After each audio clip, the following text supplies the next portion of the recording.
Hello everyone, आज हम बात करेंगे बैचलरेट के लेटेस्ट सीज़न की कंट्रोवर्सी के बारे में।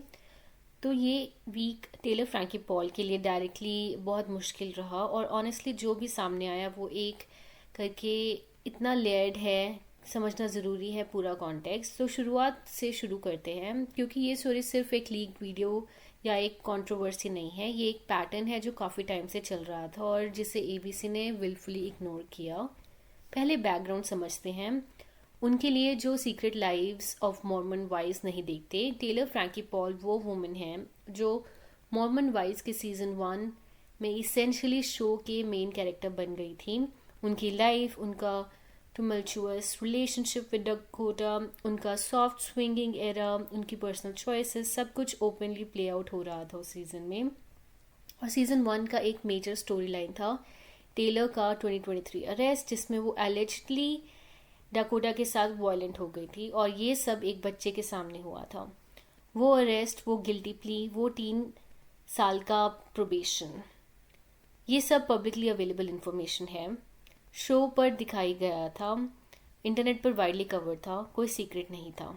तो जब एबीसी ने अनाउंस किया कि टेलर बैचलरेट सीजन की लीड होंगी तो पहले रिएक्शन मिक्स था। कुछ लोग एक्साइटेड थे, fresh face, different energy, non bachelor alum.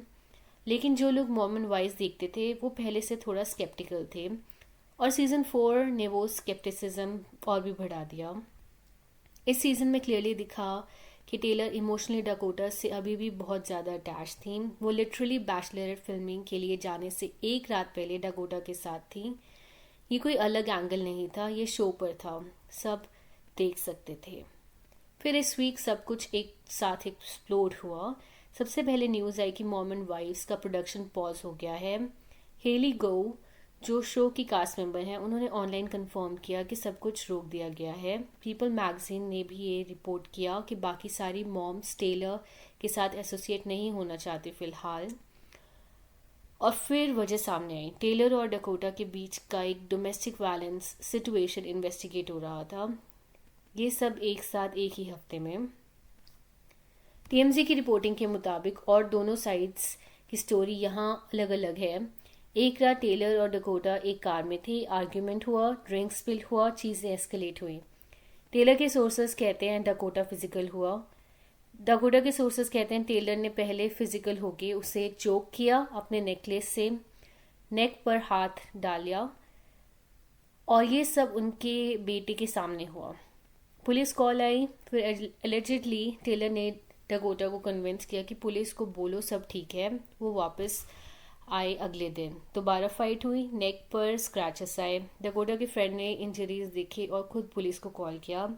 Officers ने इंजरीज डॉक्यूमेंट किए और फिर वो लीक्ड वीडियो सामने आया जिसे मैं आपको यहाँ नहीं दिखा सकती, लेकिन जो टीएमजी और सोशल मीडिया पर अवेलेबल है, जिसमें टेलर क्लियरली इंटॉक्सिकेटेड हैं, एक्सट्रीमली अग्रेसिव हैं, चेयर्स थ्रो कर रहे हैं और एक बच्चा भी वहाँ प्रेजेंट है जो उनका बेटा है।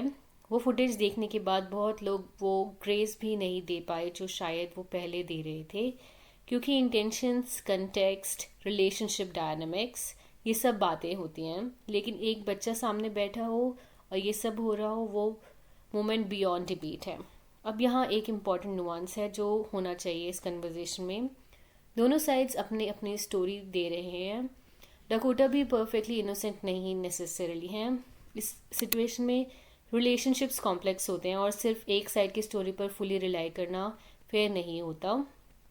लेकिन जो चीज़ यहाँ अनडिनाइबल है वो ये है कि एक पैटर्न एग्जिस्ट करता है। 2023 अरेस्ट, गिल्टी प्ली, प्रोबेशन और अब 2025 में फिर वही डायनामिक। ये एक बार का इंसिडेंट नहीं है, ये एक ऑनगोइंग सिचुएशन है जिसमें क्लियरली कोई भी, टेलर खुद, डकोटा या उनके आसपास के लोग वो हेल्प नहीं कर पाए जो एक्चुअली ज़रूरी था इस सिचुएशन में। रियलिटी, स्टीव जो बैचलर फ्रेंचाइजी के अनऑफिशियल इनसाइडर हैं और जिन्हें ऑनेस्टली फ्रेंचाइजी खुद भी यूटिलाइज करती है स्पॉयलर्स के लिए एट दिस पॉइंट, उन्होंने क्लेम किया कि टेलर का बैचलरेट सीजन 1 एंगेजमेंट पे एंड हुआ और फिर 1 महीने बाद जब टेलर यूटा वापस आए उन्होंने अपने फियांसे को कम टू यूटा किया और रिलेशनशिप ख़त्म कर दिया। रियलिटी स्टीव का ये भी कहना था कि अगर वो कोई और रीज़न बताएं तो वो खुद से ऑनेस्ट नहीं है, क्योंकि रीज़न क्लियरली डकोटा है। उन्होंने ये भी शेयर किया कि एलिज्ड स्क्रीनशॉट एग्जिस्ट करता है जिसमें टेलर ने 90 मिनट में डकोटा को 150 से ज़्यादा बार कॉल किया था, 1 महीने बाद जब फिल्मिंग फिनिश हुई थी। और टेलर की साइड से वो टिकटॉक पर मिस्ट्री मैन का हाथ दिखा रही हैं। कुछ लोग कह रहे हैं वो डिलिबरेटली कंफ्यूज कर रही हैं सिचुएशन को, कुछ लोग कह रहे हैं वो जेन्युइनली मूव ऑन करने की कोशिश कर रही हैं। लेकिन जब ये सब बैकग्राउंड में हो रहा हो, investigation pause, production, cast members का डिस्टेंस बनाना, तो वो टिकटॉक्स अनबिलीवेबल लगते हैं। एबीसी की बात करें तो ये वो पार्ट है जो जेन्युइनली इन्फ्यूरिएटिंग है। एक प्रोड्यूसर ने कंफर्म किया कि नॉर्मली बैचलर फ्रेंचाइजी का वेडिंग प्रोसेस एक्सट्रीमली स्ट्रिक्ट होता है। Background checks, medical evaluations, mental health assessments, कोई भी क्रिमिनल हिस्ट्री वाला कंसिडर नहीं होता था। लेकिन इस केस में टीएमजी के सोर्सेज के मुताबिक प्रोड्यूसर्स ने टेलर को बैड वे में चाहा, क्योंकि मोमेंट वाइज हिट था शो, नया ऑडियंस लाने का पोटेंशियल था, रेटिंग्स बूस्ट हो सकती थी, तो उन्होंने कॉर्नर्स कट किए wilfully and may be knowingly. ये विलफुल ब्लाइंडनेस का टर्म खुद शो के सोर्सेस ने यूज़ किया और ये बहुत रिवीलिंग है, क्योंकि इग्नोरेंस का एक्सक्यूज़ नहीं था। ये इन्फॉर्मेशन पब्लिकली अवेलेबल थी, शो पर थी, गूगल पर थी। एबीसी के एग्जीक्यूटिव्स ने कॉन्शियसली डिसाइड किया कि पब्लिसिटी वर्थ है रिस्क से ज़्यादा, और अब वो कंटेस्टेंट जिनसे उन्होंने प्रॉमिस किया था कि ये जेन्यून एक्सपीरियंस होगा, वो बिट्रेड फील कर रहे हैं। वो जेन्यून कनेक्शन ढूंढने गए थे, उन्हें नहीं पता कि लीड का ये सब बैकग्राउंड होगा। सिनेबन ने ऑलरेडी टेलर के साथ टाइज कट कर दिए हैं, no longer alliance with our brand, उन्होंने कहा, और ये सिर्फ शुरुआत हो सकती है ब्रांड डील्स के पर्सपेक्टिव से। गुड मॉर्निंग अमेरिका पर जो इंटरव्यू हुआ वो क्लियरली डैमेज कंट्रोल था। नेटवर्क का अपना शो था, तो सॉफ्ट क्वेश्चंस उन्होंने पूछे, जर्नलिस्ट ऑकवर्ड पोजीशन में थे, और टेलर ने बेसिकली कुछ स्पेसिफिकली एक्नॉलेज नहीं किया। ये हैवी टाइम है, मैं यहाँ शो अप करने की कोशिश कर रही हूँ, माई सन कम्स फर्स्ट, ये सब पीआर लैंग्वेज है, जेन्यून रेकनिंग नहीं। और यही प्रॉब्लम है, बच्चे पहले हैं ये स्टेटमेंट है, लेकिन फुटेज में बच्चा वहाँ था, वो स्टेटमेंट और वो रियलिटी रिकनसाइल नहीं होती। अकाउंटेबिलिटी का एक मोमेंट चाहिए था, सिर्फ एक, जिसमें टेलर कहती कि हाँ मैं कुछ ऐसी जगह पर हूँ जहाँ मुझे हेल्प चाहिए, मैं उस हेल्प के लिए एक्टिवली काम कर रही हूँ। इंस्टेड जो आया वो डिफ्लेक्शन लगा, डकोटा को ब्लेम करना था, टाइमिंग पे कंप्लेन करना था। Moment wise season 5 production paused है।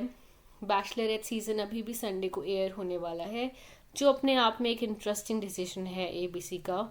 शायद वो सोच रहे हैं कंट्रोवर्सी व्यूअरशिप लाएगा, शायद वो इतना इन्वेस्ट कर चुके हैं कि पुल करना फाइनेंशियली इम्पॉसिबल है, या शायद वो जेन्यूनली नहीं जानते कि क्या करना चाहिए। लेकिन जो भी रीज़न हो, ये डिसीजन उनके वैल्यूज़ के बारे में कुछ कहता है। इस पूरी सिचुएशन का सबसे सैड पार्ट ये नहीं है कि एक रियलिटी शो कंट्रोवर्सी में है, सबसे सैड पार्ट है कि फैंस जेन्यूनली टेलर के लिए रूट कर रहे थे। वो चाहते थे कि वो डकोटा से मूव ऑन करे, एक हेल्दी रिलेशनशिप ढूंढे, खुद को बेटर जगह पे लाए।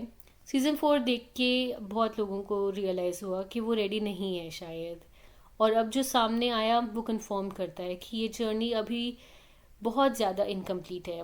हेल्प चाहिए थी उन्हें, स्पॉटलाइट नहीं। नीचे कमेंट्स में ज़रूर बताओ कि आप बैचलरेट का ये सीज़न देखोगे, क्या आपको लगता है एबीसी को सीज़न पुल करना चाहिए था, और टेलर के बारे में आप क्या सोचते हो, सिंपैथी है या फ्रस्ट्रेशन? लाइक और सब्सक्राइब ज़रूर करें।